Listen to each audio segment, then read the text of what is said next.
The fluorescent lights of the Plano police station buzzed overhead, a relentless, insect-like drone that grated on Judge Ellison's nerves. The air hung thick and stale, carrying the faint metallic tang of disinfectant and the cloying sweetness of something he couldn't quite place. He sat on the hard plastic bench, the chill seeping through his suit pants, a stark contrast to the simmering anger that coiled in his gut. 6 hours. 6 hours he'd been sitting in this sterile, brightly lit cage, treated like a common criminal.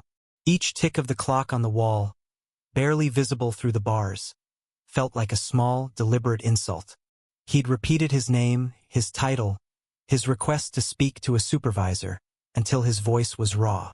Met each time with the same dismissive smirk, the same casual disregard. "Yeah, and I'm the mayor," one of them had sneered. The casual contempt in the officer's tone had been more infuriating than the arrest itself. He knew, with a chilling certainty, that if he were a white man in a similar situation, this charade would have ended hours ago. The thought tightened the knot in his stomach. He'd spent his entire career upholding the law, ensuring fairness and due process, and here he was, trapped in this absurd Kafkaesque nightmare. He closed his eyes, focusing on his breathing, trying to quell the rising tide of frustration. He wouldn't give them the satisfaction of seeing him lose his composure. He would maintain his dignity, even in this degrading situation. The holding cell was small, barely large enough to pace. He stood, running a hand over his face, the stubble scratching against his palm. The metallic taste of fear, faint but persistent, lingered at the back of his throat. Not fear for himself, not exactly. It was a deeper, more pervasive fear for the future, for the insidious, systemic rot he'd witnessed time and again from the bench. He thought of Simone, the worry that would be etched on her face. He should have called her. He'd wanted to the moment they allowed him access to a phone, but a stubborn pride had held him back. He wouldn't call her until he could tell her he was coming home. He imagined her sitting by the phone, each unanswered ring amplifying her anxiety. The thought was a sharp pang of guilt, a counterpoint to the anger. He watched as a young officer, barely out of his teens, led another man into the adjacent cell. The man, Hispanic, looked disoriented, his eyes wide with fear. Ellison recognized the look, the bewildered helplessness of someone caught in the gears of a system they didn't understand. He felt a surge of empathy, a shared sense of injustice. He wanted to speak to the man, offer some reassurance, but the words caught in his throat. What could he say? What comfort could he offer when he himself felt so utterly powerless? He sat back down, the cold plastic biting into his skin, the buzzing of the fluorescent lights a relentless assault on his senses. Time seemed to stretch and distort, each minute an eternity. He replayed the events of the evening in his mind, searching for a logical explanation, a reason for this senseless detention. He had been driving home, a little later than usual after a late-night session reviewing case files. He'd stopped at a traffic light, and that's when the flashing lights had appeared in his rearview mirror. He'd pulled over, complied with every instruction, answered every question calmly and respectfully. Yet here he was. The sound of keys jangling broke through his reverie. A records clerk, a young woman with tired eyes and a messy bun, stood by the bars, holding a clipboard. "Raymond Ellison?" she asked, her voice flat, devoid of any inflection. He looked up, his gaze steady. "That's me," he said, his voice hoarse. He handed her his driver's license again, a familiar weariness settling over him. He'd gone through this ritual several times already, each time met with blank stares and indifferent shrugs. The clerk scanned the license, her eyes widening slightly as the information appeared on the screen. A flicker of recognition, then a dawning horror, crossed her face. "Oh my God," she whispered, her voice barely audible. The shift in her demeanor was subtle, almost imperceptible, but to Ellison, it was a seismic shift. He saw the fear in her eyes, the sudden realization of the gravity of her mistake. It was the first crack in the wall of indifference he'd been facing for the past 6 hours. "I am so sorry, Judge Ellison," she stammered, fumbling with the keys. "There's been a misunderstanding." The words felt hollow, inadequate, yet they were the first apology he'd received. He watched as she unlocked the cell door, her hands trembling slightly. He stood, his legs stiff from sitting for so long. He didn't speak, didn't ask for an explanation. He just wanted to leave, to escape the suffocating confines of the holding cell, the oppressive atmosphere of the police station. He walked out, his steps slow and deliberate, his gaze fixed on the exit. As he stepped out into the pre-dawn light, the cool morning air a welcome balm on his skin, he felt a strange sense of detachment, as if he were observing himself from a distance. The experience had left an indelible mark, a chilling reminder of the fragility of justice, the insidious nature of prejudice. He knew he would never forget the 6 hours he spent in that holding cell, the casual cruelty, the systemic indifference. He turned and looked back at the police station, the building a stark silhouette against the lightning sky. A profound weariness settled over him, a weariness that went deeper than physical exhaustion. He knew this was not an isolated incident. He knew this was a battle he would have to fight, not just for himself, but for every other person who had been unjustly targeted, every other voice that had been silenced. The rising sun cast long shadows, a stark reminder of the long road ahead. He took a deep breath, the crisp morning air filling his lungs, a renewed sense of resolve hardening his gaze. He would go home to Simone. He would tell her everything. And then he would fight. The pale morning light filtered through the blinds, casting long stripes across the polished hardwood floor. Dust motes danced in the sunbeams, a silent ballet in the otherwise still room. He sat at the edge of the bed, a dark silhouette against the muted glow. The crisp, starched white shirt felt stiff against his skin, a stark contrast to the weight that pressed down on his chest. He buttoned it slowly, methodically, each click a tiny echo in the cavern of his thoughts. He hadn't slept. Not really. The night had been a carousel of fragmented images flashing blue and red lights, the cold steel of handcuffs, the disbelieving stares of the officers. Each memory was a pinprick, a tiny sting that accumulated into a dull, throbbing ache. Not physical, something deeper, an assault on his very being. The scent of coffee wafted in from the kitchen, a familiar comfort in the unsettling quiet of the house. He could hear the soft clink of a spoon against porcelain, the gentle hum of the refrigerator. Sounds of normalcy in a world that suddenly felt skewed. Simone appeared in the doorway, her silhouette framed by the soft kitchen light. Her eyes, usually sparkling with warmth, held a shadow of concern. She held a steaming mug in one hand, a plate with a single piece of toast in the other. He knew she hadn't slept either. He could see it in the faint lines etched around her eyes, in the slight tremor of her hand as she set the mug and plate on his bedside table. "You sure you're ready to go back?" Her voice was soft, laced with a hesitant tenderness that tugged at something deep within him. He looked up, met her gaze, and offered a small, almost imperceptible nod. "I've been ready since they opened that car door," he said, his voice a low rumble, devoid of its usual resonance. The words hung in the air, heavy with unspoken emotion. He hadn't spoken much since coming home. The incident had choked the words in his throat, leaving a hollowness that echoed with every breath. He knew she saw it, the shift within him. He saw it reflected in her eyes, a flicker of recognition, a quiet understanding that transcended words. "You looked different when you came home that morning," she said, her voice barely above a whisper. She sat beside him on the bed, the mattress dipping slightly under her weight. Her hand found his, her fingers interlacing with his. Not angry, not shaken, just done. Done. The word resonated within him, a stark and chilling truth. Done with the polite explanations, the carefully measured responses, the burden of constantly proving his worth. A lifetime spent navigating a world that saw his skin color before his accomplishments, his character, his very humanity.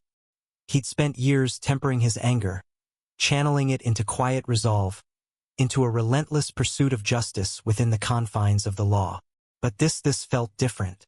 This was a violation that cut deeper, a betrayal that chipped away at the carefully constructed walls he'd built around his heart.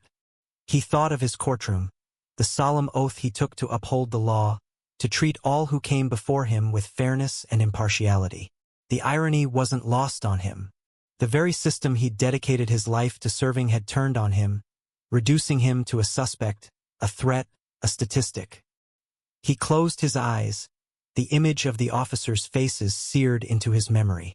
Their casual indifference, their dismissive tone, the way they looked past him, as if he were invisible. Or worse, something to be feared. He picked up the coffee mug, the warmth seeping through his fingers. He took a sip, the bitter taste a stark reminder of the reality he now faced. He knew the road ahead wouldn't be easy. He knew there would be whispers, accusations, attempts to discredit him, to paint him as the aggressor. He'd seen it happen before. He'd presided over cases just like his own, witnessed the subtle biases, the ingrained prejudices that often tipped the scales of justice. But this time he was on the other side. This time he was the victim. He finished his coffee, the silence in the room broken only by the soft rhythm of his breathing. Simone's hand remained intertwined with his, a silent offering of strength, of solidarity. He squeezed her hand gently, a silent acknowledgement of her unwavering support. He knew she'd be there, a constant presence in the storm that was brewing. He stood up, the stiffness in his joints a testament to the long, sleepless night. He looked at himself in the mirror, his reflection staring back at him, a stranger in familiar clothes. The lines etched on his face seemed deeper, his eyes shadowed with a weariness that went beyond physical exhaustion. He saw not just a judge, a husband, a man. He saw a symbol, a representation of a struggle that spanned generations. He straightened his tie, the simple act a small gesture of defiance, a reaffirmation of his dignity. He was ready to face the scrutiny, the accusations, the inevitable battle that lay ahead. He wouldn't be silenced.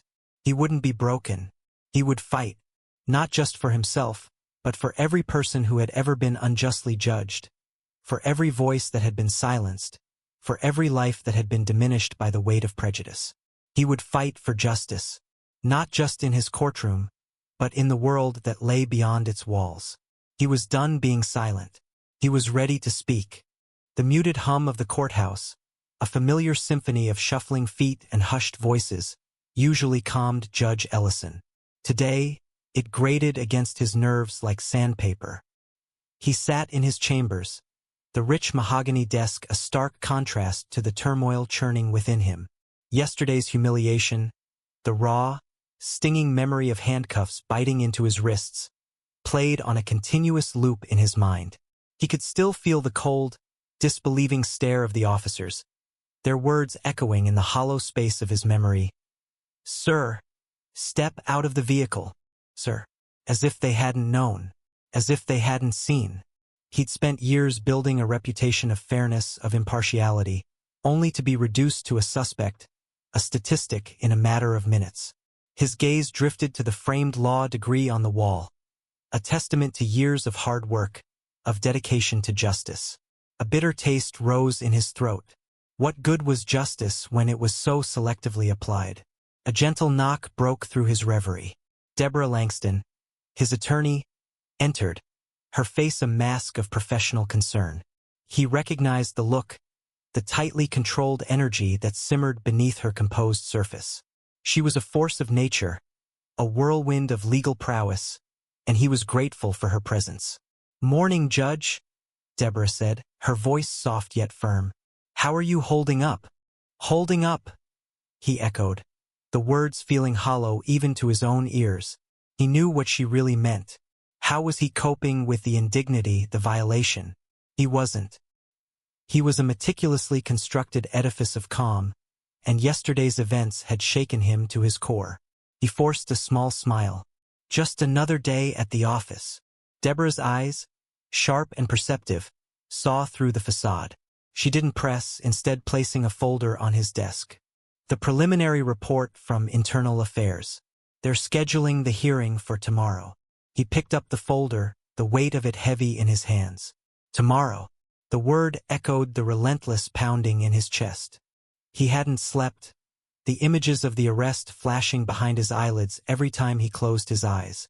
The thought of facing those officers again, of reliving the humiliation in a sterile, official setting, made his stomach clench. "You got internal affairs coming in tomorrow? You still want to be on the bench for it?" Deborah asked, her voice laced with a hint of worry. He looked up, a flicker of steel in his eyes. "Yeah," he said, his voice quiet but resolute. "If they've got a problem with it, they can file a motion." The thought of recusing himself, of retreating, was unacceptable. He wouldn't give them the satisfaction. He wouldn't let them win. He would preside over his own courtroom, even with the specter of his own injustice hanging in the air. Deborah nodded, a ghost of a smile playing on her lips. She knew him well.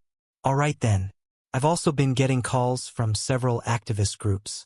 They're planning a rally outside the courthouse tomorrow, in support." He closed his eyes, a wave of weariness washing over him. The public outcry.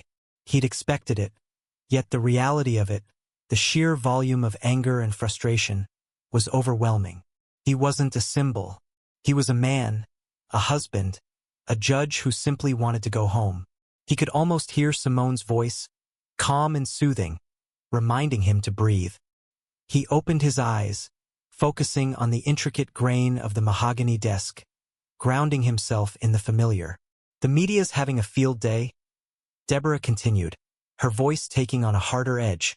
"They're painting you as a martyr, a victim of systemic racism." "I'm not a martyr, Deborah," he said, his voice tight. He hated the labels, the simplification of a complex situation. He wasn't interested in becoming a poster child for anything. He just wanted justice. He wanted the officers held accountable. He wanted the system to acknowledge its flaws. He could feel the weight of expectation pressing down on him, the collective gaze of a community demanding change. He knew that his case, his experience, had become something larger than himself. And that, perhaps, was the most terrifying aspect of it all. He spent the remainder of the day immersed in his work, the familiar routine a balm against the anxiety gnawing at him. Each case, each decision, demanded his full attention, a welcome distraction from the impending hearing. Yet, beneath the surface of calm, the tension simmered, a low hum of anticipation that thrummed through his veins. He thought of Simone, of her quiet strength, her unwavering support. He imagined her at home, going about her day, her face a mask of serenity. He knew she worried. He knew she was hurting. But she wouldn't let it show.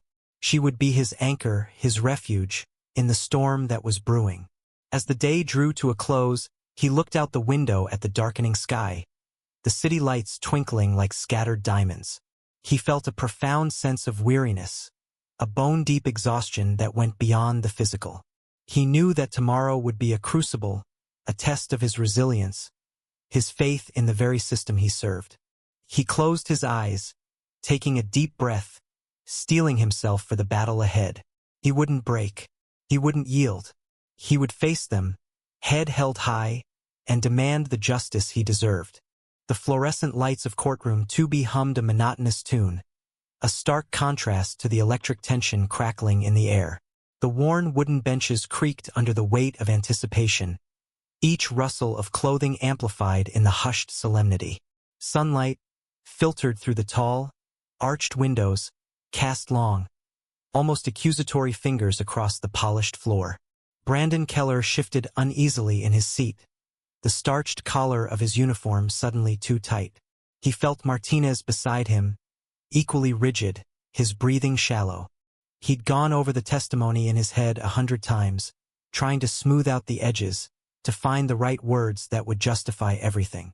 But the words felt slippery, like eels wriggling out of his grasp. What had seemed reasonable, almost routine, in the heat of the moment now felt different. The weight of it pressed on him, a heavy, suffocating blanket. He stole a glance at Martinez, whose face was a mask of forced calm. Were they thinking the same thing? The courtroom doors swung open, the familiar sound echoing with unexpected force. All heads turned, a collective intake of breath whispering through the room. Judge Ellison entered.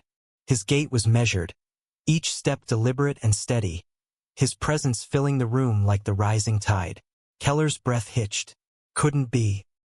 His mind scrambled, trying to reconcile the image of the man he'd arrested, humiliated, with the figure now robed in authority. His face impassive, his eyes dark pools reflecting the weight of the law. He felt a cold dread creep up his spine, a chilling premonition of what was to come. Beside him, Martinez went utterly still, his face paling beneath his tan. This wasn't how it was supposed to be. All rise. The bailiff's voice rang out, the formality of the words a stark counterpoint to the turmoil brewing within Keller. He rose mechanically, his legs feeling leaden, his heart pounding a frantic rhythm against his ribs.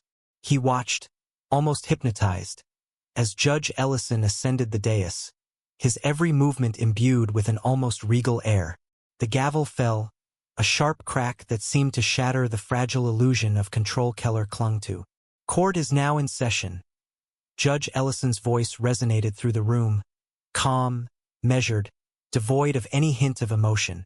Yet, Keller could sense the undercurrent, the quiet power that radiated from him, the same quiet strength he had witnessed that night, a strength that had unnerved him then and terrified him now. He swallowed hard, the dryness in his throat constricting his breath. This wasn't just any hearing. It was a judgment. He looked at Martinez, whose eyes were wide with a mixture of disbelief and fear. He knew Martinez was replaying that night too, the night they had treated a sitting judge like a common criminal.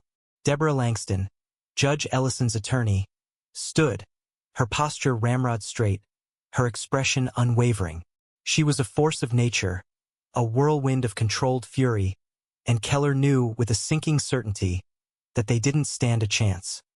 He had seen her dismantle witnesses with surgical precision, dissect their testimonies with ruthless efficiency.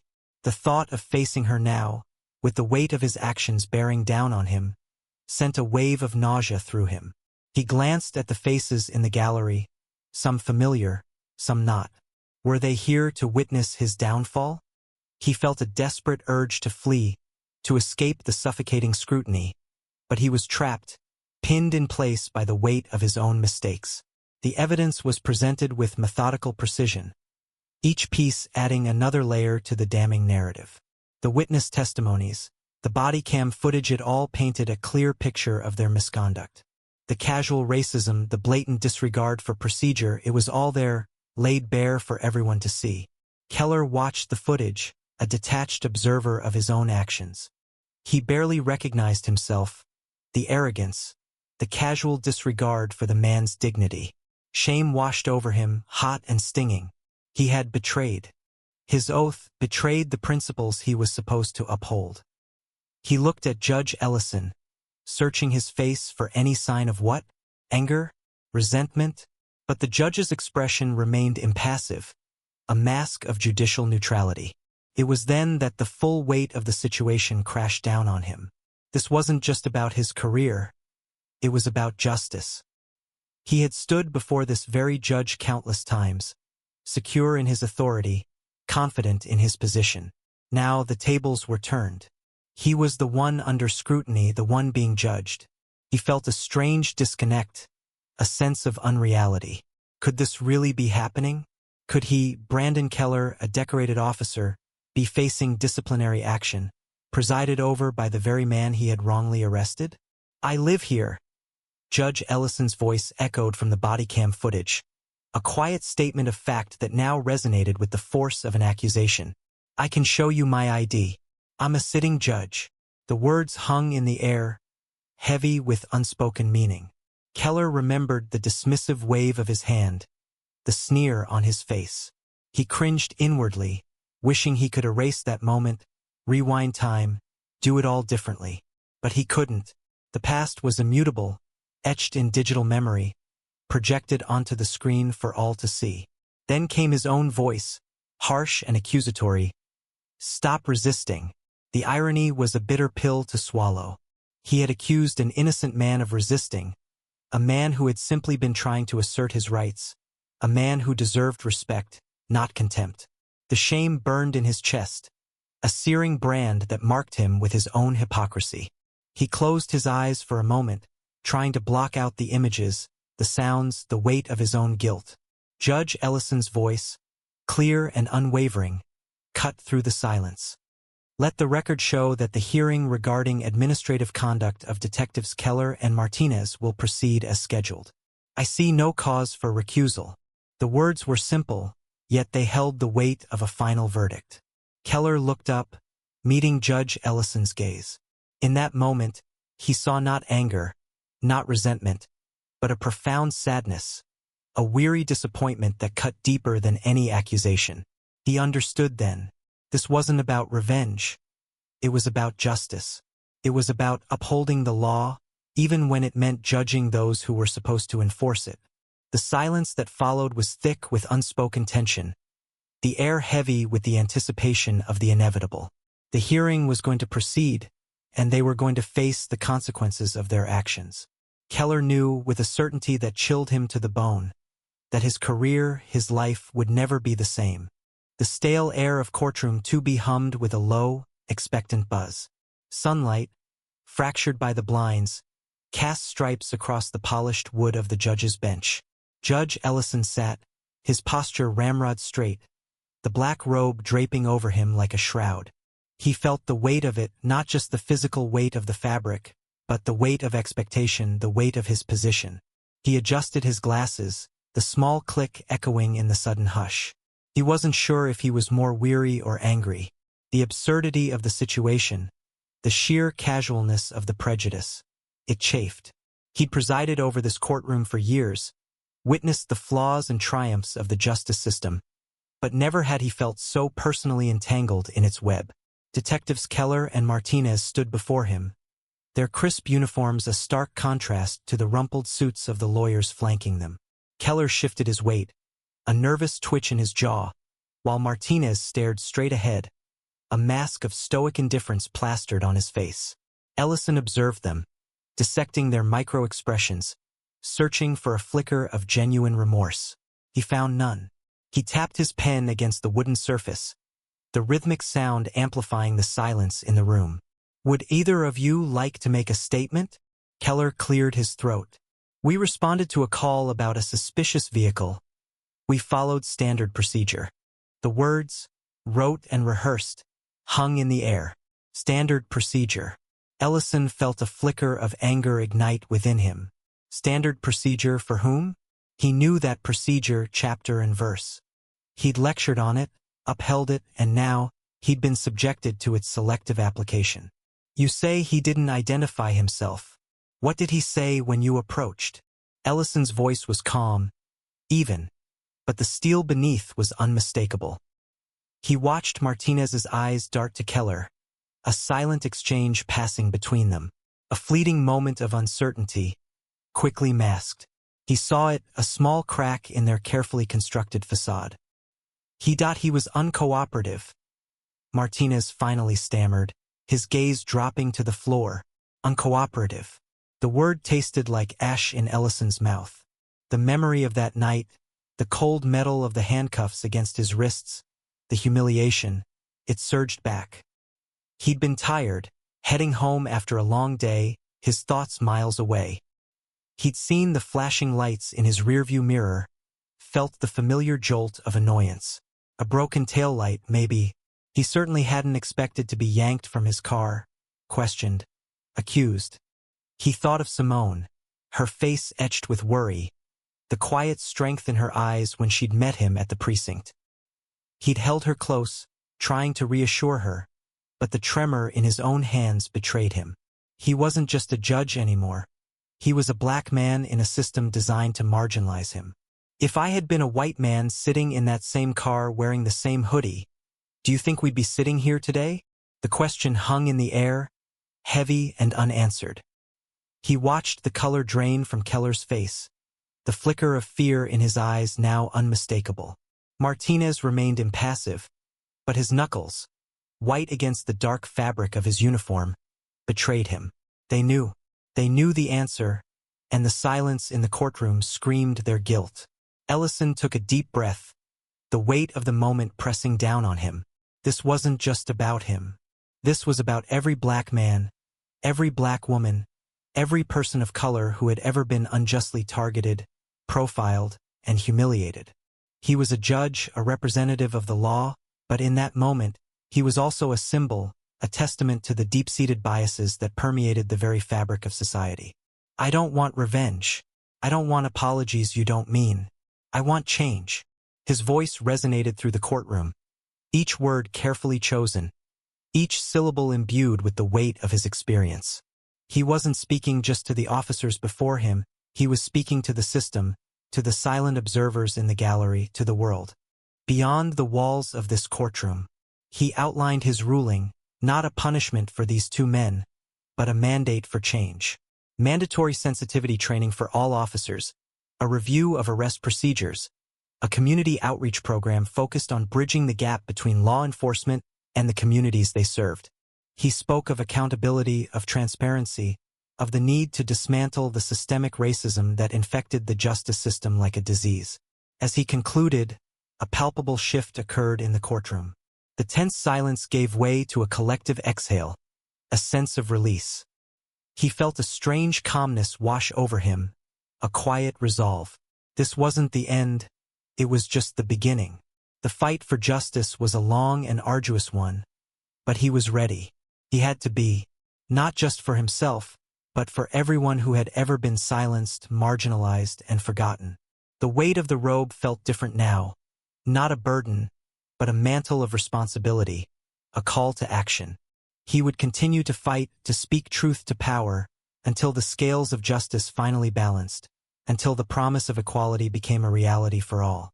The late afternoon sun cast long shadows across the rich mahogany of his desk.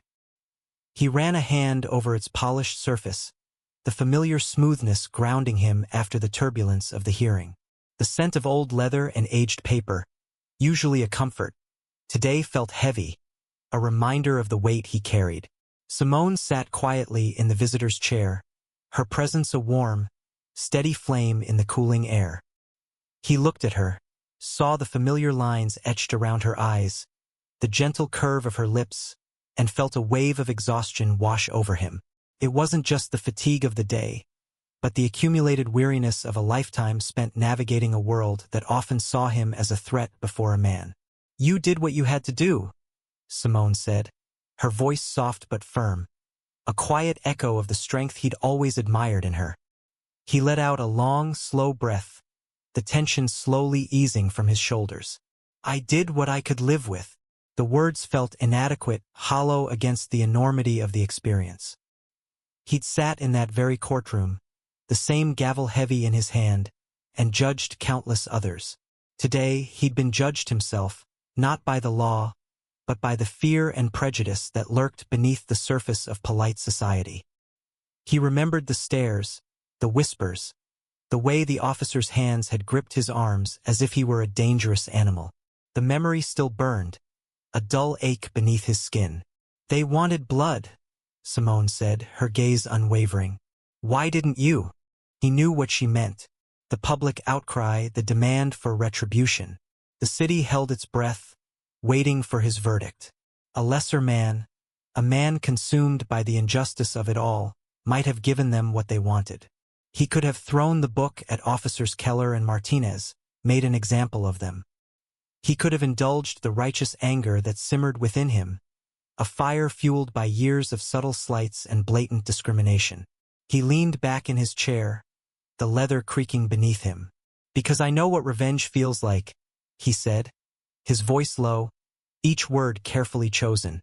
"It burns fast, feels righteous, but it doesn't build anything." He closed his eyes for a moment, picturing the faces in the courtroom, the faces of his community, etched with a mixture of hope and hurt, watching him, waiting for him to show them the way. "And the people watching me today, they needed to see restraint, not rage." He knew they needed to see justice, impartial and unwavering, the very kind he'd dedicated his life to upholding. They needed to see that the system, flawed as it was, could still work. Simone nodded, her understanding a silent comfort. He opened his eyes and met her gaze. "I believe in people," he said, the conviction in his voice surprising even himself. "I believe people can change." He knew it was a difficult belief to hold on to, especially after what he'd endured.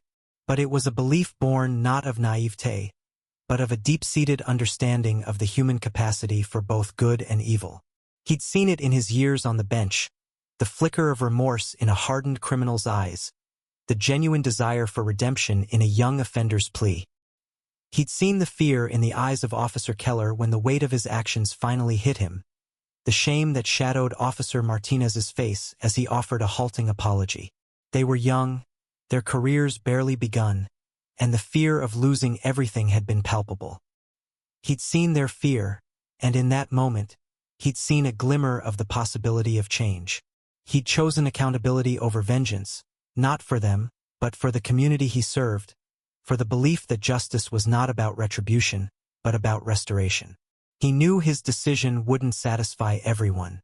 The calls for his resignation, the accusations of being soft on crime, they would come. He was prepared for the backlash. But he also knew that he'd planted a seed of hope in the fertile ground of despair. He'd shown them that even in the face of injustice, it was possible to choose a different path, a path that led not to destruction, but to the slow, arduous work of rebuilding trust and fostering understanding. He'd shown them that even a judge, a symbol of the system, could be a victim, could feel the sting of prejudice, and yet could still rise above it. He'd shown them, and perhaps more importantly, he'd shown himself the true meaning of justice.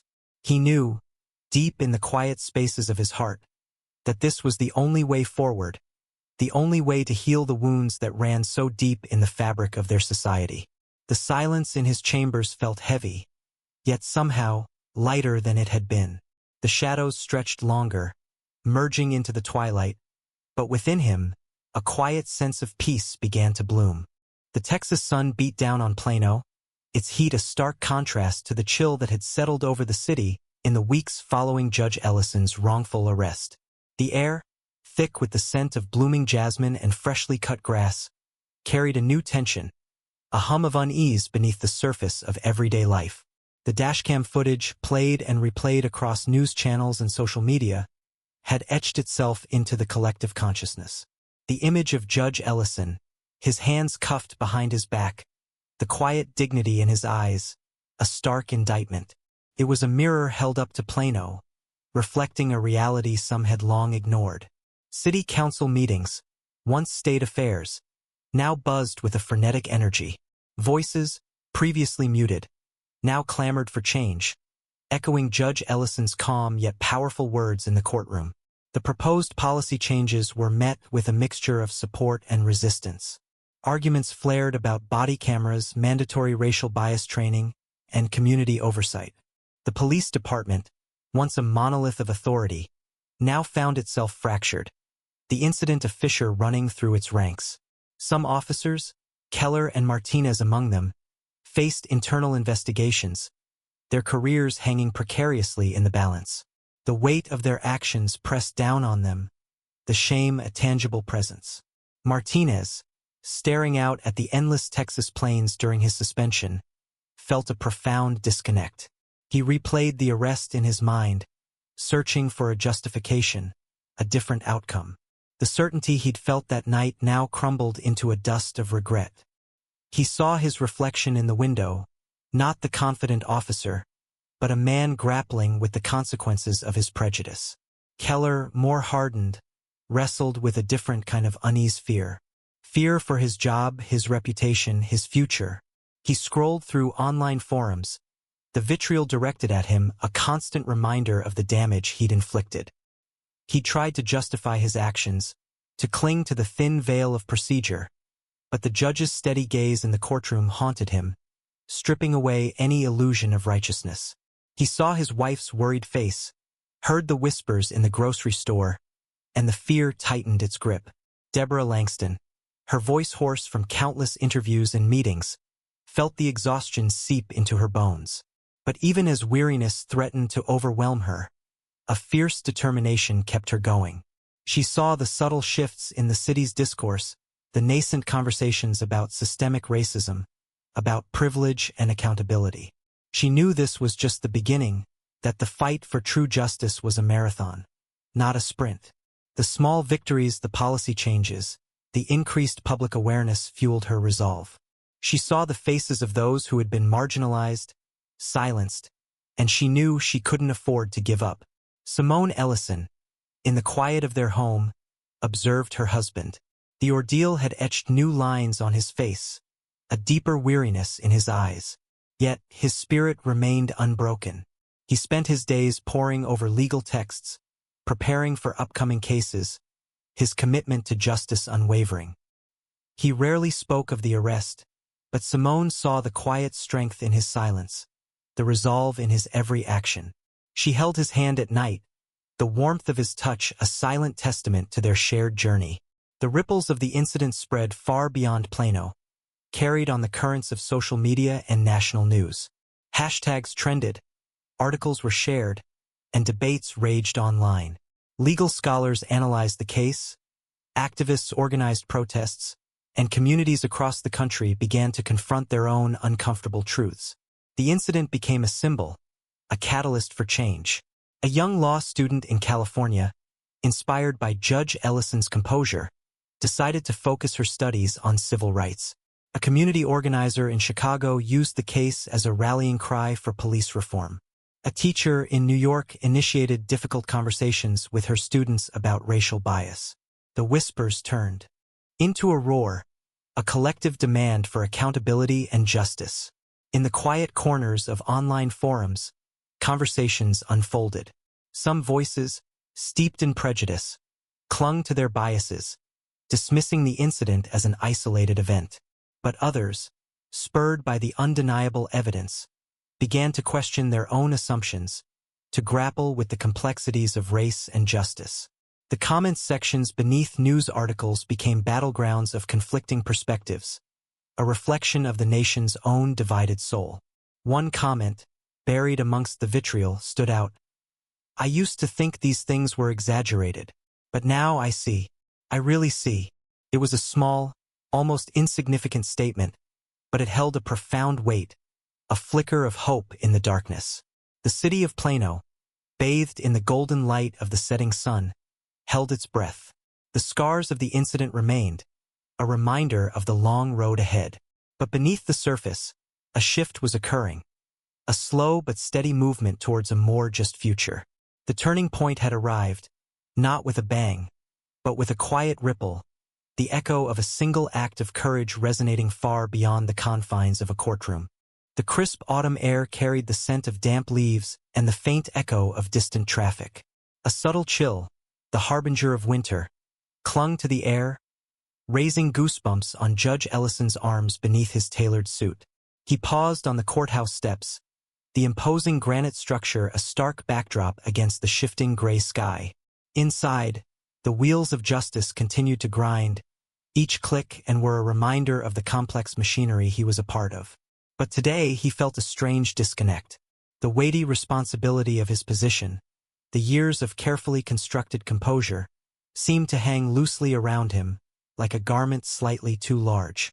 The events of the past weeks, the indignity, the quiet fury, had subtly altered something within him, leaving a residue of unease that he couldn't quite shake. He drew a slow breath, the cool air filling his lungs, a conscious effort to center himself. A hesitant voice broke through his contemplation. "Judge Ellison?" He turned to find a young man, barely more than a boy, standing nervously at the bottom of the steps. He wore a slightly oversized high school letterman jacket and clutched a backpack strap with white knuckles. Ellison recognized him. He'd presided over a minor vandalism case involving the boy a few months prior. The boy had seemed defiant then, brimming with adolescent bravado. Now he saw a different kind of tension in the boy's shoulders, a vulnerability that resonated with something deep within Ellison. "Yes," he replied, his voice soft, careful not to add to the boy's apparent discomfort. The boy shifted his weight, his gaze flickering to the ground before meeting Ellison's. Ellison saw a flicker of uncertainty, a struggle to articulate something unspoken. He waited patiently, recognizing a reflection of his own internal battles of the past weeks. I wanted to say thank you," the boy stammered, the words tumbling out in a rush. "For standing up, for showing how to fight without throwing punches." Ellison felt a sudden tightness in his chest. He hadn't expected this, hadn't considered the ripple effect of his own quiet resistance. He had simply endured, held onto his dignity, refusing to be reduced by the injustice he had faced. He thought of Simone, her steady presence throughout the ordeal, her silent strength mirroring his own. He thought of Deborah, her unwavering determination to expose the flaws in the system, her fierce advocacy a beacon in the darkness. He hadn't done it for recognition, hadn't sought accolades. He had simply done what he felt was right, what was necessary. "It was important for me to see that," the boy continued, his voice gaining a measure of confidence. "You know, seeing someone like you not giving in." Ellison considered the boy's words. "Like me?" he echoed, a flicker of something unidentifiable passing through him. Was it sadness? Resignation? He realized how heavily the weight of representation rested on his shoulders, how his actions resonated beyond his own personal experience. He had become a symbol, whether he wanted to be or not. "Yeah," the boy affirmed, his gaze unwavering now. "You know, a black man, judge, being treated like that and still holding your head high." A complex wave of emotions washed over Ellison. Pride mingled with weariness, anger with a strange sense of responsibility. He recognized the burden the boy placed upon him, the expectation of strength in the face of adversity. He knew the boy saw him as a role model, a testament to resilience. He saw himself, however, as a man grappling with his own vulnerabilities, struggling to navigate a world that often felt hostile. He chose his words carefully, aware of their weight. "Good. Then make sure you remember that this will always mean something to some people, but it never has to define what you become." He paused, his gaze searching the boy's face. "You understand? This incident, it's a part of my story, but it's not the whole story. And it doesn't have to be yours either." The boy nodded slowly, his expression thoughtful. Ellison saw a spark of understanding ignite in his eyes, a flicker of hope replacing the initial uncertainty. He felt a sliver of something akin to optimism pierce through his own weariness. Perhaps, he thought, this was the true measure of resilience, not merely enduring the storm, but finding the strength to guide others through it. "Thank you, Judge Ellison," the boy repeated, a newfound firmness in his voice. He offered a small, almost shy smile, then turned and walked away, his shoulders straighter, his steps lighter. Ellison watched him go, a quiet sense of purpose settling within him. The chill in the air no longer felt as sharp, the weight on his shoulders slightly less burdensome. The incident, the arrest, the humiliation, it would always be a part of him, a scar etched onto his soul. But it wouldn't define him, it wouldn't break him. He would continue to uphold the principles of justice, to fight for fairness, to be a beacon of strength for those who needed it. He would continue to be a judge, a husband, a man striving to make a difference in a world that desperately needed it. The fight was far from over, he knew, but he also knew he wasn't alone. And in that realization, he found a strength he hadn't known he possessed. The fight for justice was a marathon, not a sprint, and he, Judge Ellison, was ready to run.